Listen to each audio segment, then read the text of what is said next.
everybody, it's your girl Novene C of Novene C TV, and we are out here today for the Duddaman Memorial Bash. Kimo Williams, my little brother, and so I have with me today my guy. Please introduce yourself. Shawn. Some of y'all know me as Shigady, but I go by Shawn. He goes by Shawn, and he's too modest because he does a lot of stuff for the city of Vallejo. He's very deeply rooted in his community, but he's like a humble guy. And so you'll see him all around. His business is called Fresh Prints Vallejo. He also is a big, huge part of the Boys and Girls Empowerment Group, and that's where I see you mostly, like giving all your time and energy. And I really appreciate that about you. Thank you. No problem. And so, like I said, we're here honoring Kimo. So can you please tell me, like, how do you know Kimo? Well, I know Kimo just from like the neighborhood, and my mom and his mom was good friends. So it was like it was always around each other some type of way. And then we just created this bond. Once we found out, I found out he had sickle cell.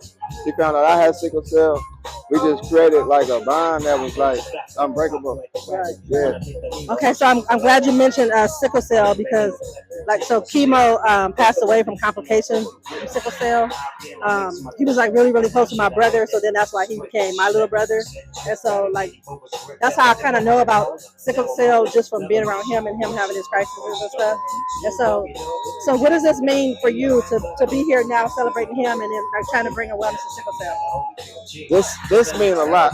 I couldn't miss it, for nothing. Like I came down from SAC to be here. Mama Cheryl reached out and she said, "Son, we're doing it this day in Richardson Park." I told her to say less. I love to be there. I wouldn't miss it. Yeah. So yeah, here we are today. Right, same here. And we were about to say, do you feel like our community knows enough about sickle cell? No, they don't. Me myself personally, I'm still learning stuff. You feel me? So I don't think the Black community knows like a lot. Right, and you said you're still learning. And this is something that you've been dealing with your whole life, for all right? my life, yeah. Yeah, and so can you tell us like a little bit about it? Like when you're having a crisis or something, like how does it make you feel? So when you have a crisis, it depends. You can have one in your back, you can have it in your arm, your legs,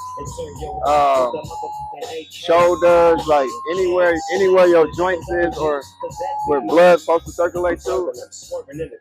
You can have a crisis in those areas, in those joints.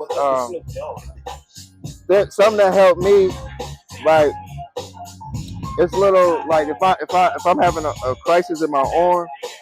Like I will move my fingers like this, just to try to get the blood flowing through. So I didn't learn that till later in life, but it works. It works for me. So you learn some stuff, like you'll feel a crisis coming on, but you'll learn some stuff to like help prevent it. That ain't to help prevent it. That's if I'm already in a crisis. So if I could feel a crisis coming on, I would probably take a pain medicine, or it's really no way to like. I feel like to stop it. Once it's there, it's there. But if you feel yourself, like sometimes you might get a little pain in your, but you got to distinguish the pain, sickle cell pain, from regular pain, because it's not the same. Also, it's a distinctive pain. Yeah, for sure. Yeah.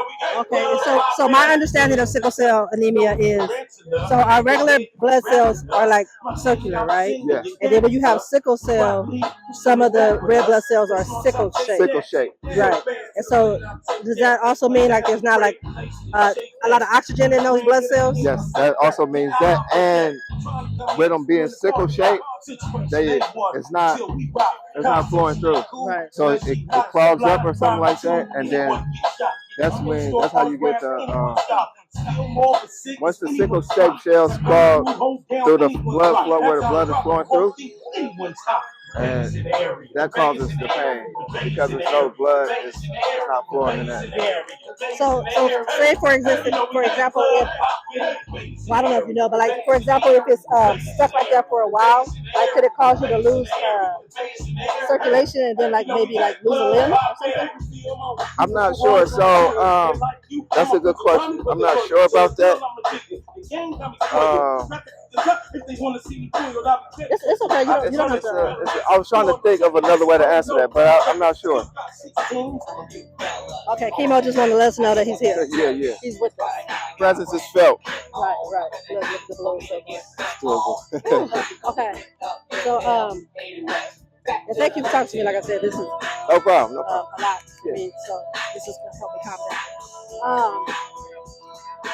Like I said, you're very into community, and you're always helping out with the Boys and Girls Empowerment Group and doing your own thing. So, like, what made you passionate about community service?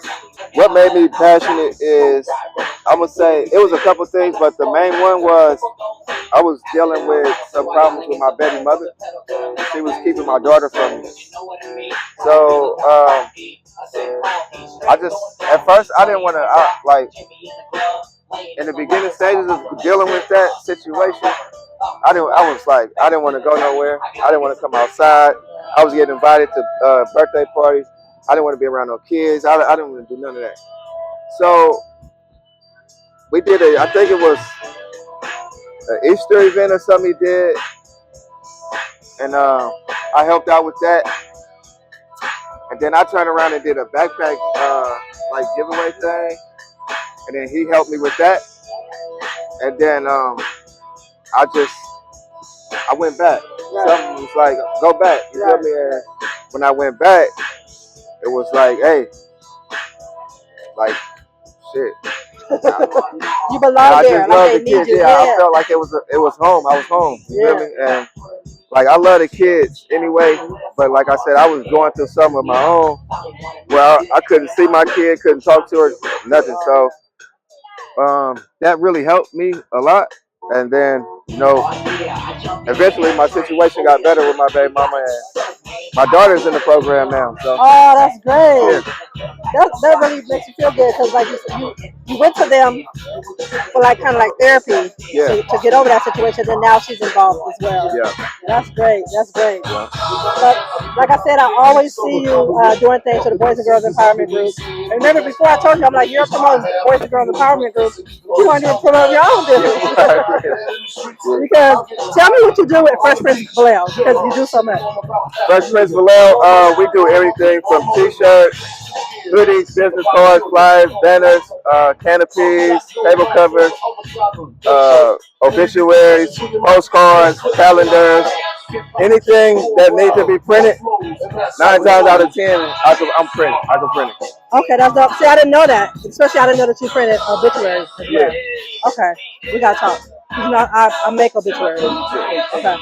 And so as you see, this guy is very busy, but he still gives selflessly. You know what I'm saying? That's what I really admire about you, and that's why I have pride in coming from Vallejo and the press. You know what I'm saying? And then seeing my people just give back. Like, I really love that because you don't really have no reason to besides the goodness of your heart. Yeah. So I really admire that. Like I said, about you. Can you tell me like one good memory or funny memory that you had with Kimo? I got one. I was at Children's Hospital, so I was going through a crisis, and I got hospitalized. And I got transferred from Kaiser Vallejo to Children's Hospital in Oakland. And when I get there, wasn't nobody in the room, so I got the room by myself. Some days go by, and the doctor or the nurse, one of them, was like, "You're going to be getting a roommate pretty soon." I'm like, "Man, I don't want nobody in here. Like, it's been going. I'll be quiet, Ain't nobody talking or none of that." So fast forward to that day, and they bring the new patient in, and it was Kimo. Of all people, huh? Of all people, it was Kimo. And I'm like, "Oh, Kimo, what's up, man?" We high five. Man, we both sick as a dog in there, but we made the best out of our time. Like, we have fun. I'm gonna just say that we made it the best out of a bad situation. We turned it a positive. Yeah. We went downstairs to the game room and I don't know, we got together and it was just trouble. So like it was only one Nintendo in the game room, one Nintendo, one TV, and these boys was just hogging the game. Me and Kimo sat there and watched them for like 30 minutes to an hour, like, okay, we got next. Right. But they just kept. So Kimo like, man, I got something for him. We went back up to the room. We was in wheelchairs, so we rolled back up to the room, rolled back down. I'm like, what we about to do? He like, man, Kimo got a straw. I'm like, what's that? What the hell we gonna do with that straw? And he like, what? We got some paper. And we spitballs at them boys. Ran them out the game room. Get up out of here. Yeah, so that's one story that, like, I always share that story. Me and Kimo, man, because we watch Young Lake videos on TV. We ordered Chinese food, and we just had a good time. We turned a negative to a positive. Right. Yeah. And mind you, Kimo was like what, 6 foot what? Tall, yeah, he was 6'7". tall. And I was short, so it was like, yeah. I'm just trying to imagine him in the wheelchair just because he's so tall. Dang. So yeah, but luckily, you guys had that bond. Yeah. So then you guys didn't have to feel like so alone. Nah. Yeah, you guys. Yeah, it was all. We always had that connection. Like, yeah. If he was going through something and he needed to talk, or needed somebody to understand him, he could talk to me anytime. And same with me, I talk to him. Like, bro, have you experienced this? Or when you do go through this, like, how do you deal with it and certain things like that? You know? And that's so important. You know what I'm saying? And that's why I'm so happy to see you. Like at the other event, when Tarina Shawn, she had her sickle cell awareness group. Like it's important for people to get the word out, and it's important for people to see you. You know what I'm saying? Out here, you're still doing things for the community, still running your own business, even though you have sickle cell. You know what I'm saying? You're not letting it stop you from living your best life. You know what I'm saying? And see, when I was a kid, like I was told, like, you can't do this, you can't do that, you can't do this. So like it took me a long time to be like, man, trick what y'all talking about. I could do that. So it was kind of like instilled in me, damn near like, oh, you can't do that. I could do it though. You just gotta balance yourself. You gotta know like when or what not, what to do. Like if it's cold outside, wear a jacket. Don't go out there with no jacket because 9 times 10 you gonna get sick for sure. In the summertime, if you go swimming or you get wet, you can do that. But immediately you need to take those wet clothes off because that can trigger a crisis too as well. Wow. Yeah. So it was certain things I didn't learn. Well, I learned on my own as I growing up. You know, like I wasn't told, oh, you can't do this. So like with swimming, I never went swimming because I was always told you can't go swimming. So like even now, I don't know how to swim. Yeah. But you can get wet, but just don't get in the water. But when I did, you have to take them clothes off immediately. If you didn't, you get sick for sure. That's so true. So did you ever think about like, or have you ever like talked to kids dealing with sickle cell to like help them do that stuff? Yeah, I talked to a couple kids. One specifically, man, I can't think of her name, but it's a little girl. And I talked to her for a while and told her like all the little things that I do that help me throughout, you know, about the jacket. If it's cold outside, they said she likes to wear shorts and like she can't do that. You know, you gotta have some sweats on, some long pants or something if it's cold out. So like we just can't dress and do what normal kids do. In your family, how many siblings do you have? Siblings, I got 2 on my mom's side, and on my dad's side, I got 3. So do any of them have sickle cell? On my mom, my brother that was after me, so we share the same mom and dad. he got sickle cell. Me and him got sickle cell. My older brother, he got the trait because his father didn't carry the trait. When I go on Facebook, who do I see? Shawn. I see you interviewing people. I see you making funny videos. So can you please tell us about that? Yada TV? So Yada TV started this year, like April, March, or something like that this year. But it was, the camera is something I always did. So like, I don't know if y'all know this, but Treal TV 2, if y'all seen Treal TV 2, the whole shit happens segment, that's all my footage. Like the whole segment. So like, this was like early 2000s. I was running around with a camcorder. And I was just recording everything. But Treal TV 1 inspired me to do that. Right. After that, you know, Dre was like, hey, I hear you got all the footage. I was like, and I was just so happy to talk to him, like, yeah, I got it, you can have it. And he was like, nah, I'm gonna pay you for it. But he ended up passing away. We never got to do that business. But just because I talked to him and we were supposed to do it anyway, I just gave it to Kilo right here. Put this on Treal TV 2 because me and Dre it's something me and Dre talked about. So let me say something, because he's talking about Mac Dre, if you guys don't know, at Treal TV. And that was revolutionary back then when he created that. Yeah. But what you just said, when you said he asked you for the footage and you told him that you would give it to him, but he said, no, I'm going to pay you for it. So that's something I really like about Mac Dre. Yeah. Like how he was like that, you know what I'm saying? Yeah. And how he always tried to put everybody on. Oh, yeah. You know what I'm saying? He wasn't like trying to get over on nobody. And I was just a youngster from the crest, just happy to like, okay, here. Yeah. You finna put it on Treal TV, man, you can have it. You hear me? And he was like, nah, Cuddy, I'm gonna pay you for it. You know, I'm gonna come out there and, you feel me, we gonna meet up and we gonna go through it, see what I want, but I'm gonna pay you for it. Yeah. But that ended up happening to him, and we never got to handle the business. But Yada TV was just inspired from like that. You feel me? Like it was always something that I had that I wanted to do. But it was just like now the technology is so easy, so it made it more easy. I could buy the ring, I could buy the microphone. So it was like, all right. So I want to be like you when I grow up. Yeah. And I'm a shy dude. I'm shy, if y'all don't know. So I'm still working on, like me doing them interviews is me working on, it's helping me at the same time. Yeah, that's good. Yeah. Like speaking wise, I'm not like, I would sit in the corner and don't say nothing the whole time, but it's helping me come out my shell, and I'm talking, you know. So okay, so he's Shigady, right? In the Press Creepers. So is rapping different than totally talking? different. Oh, okay. So you can perform in front of people. I could get on the stage, yeah. Is it because you're with a group, or is it it's just different? Even if I'm by myself, I just feel like, hey, like I'm gonna get up there, do my thing, and I'm leaving. Oh. Like some of them people, I might not see them again. Some of them, I might see them again.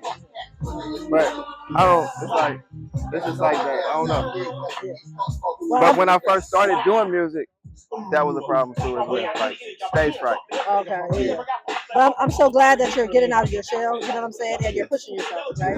Because you could just be like, fuck it, I'll just stay behind the camera. But you're getting in front of the camera, interviewing people. You know what I'm saying? And that was the thing too. Like when I started, it was like, okay, cause you see, I was doing all the little funny skits and stuff, right? I was just trying to figure out what angle I was gonna go with it.